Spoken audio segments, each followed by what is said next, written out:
Warsaw Central Station, Warsaw Centralna. It looks like an absolute pig. It is a pig. It's it's a labyrinth. It's full of tunnels, dark corners, tramps, kebabs. It looks dreadful, and for many people, this is their first impression of Warsaw.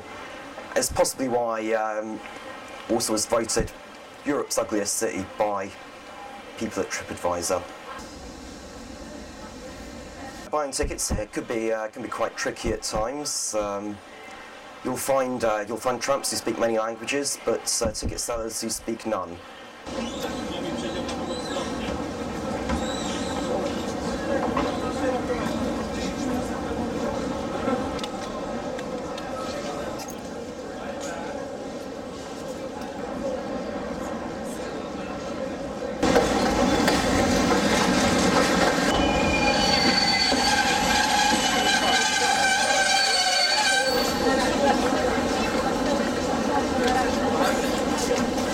Best way to get around Poland is by train.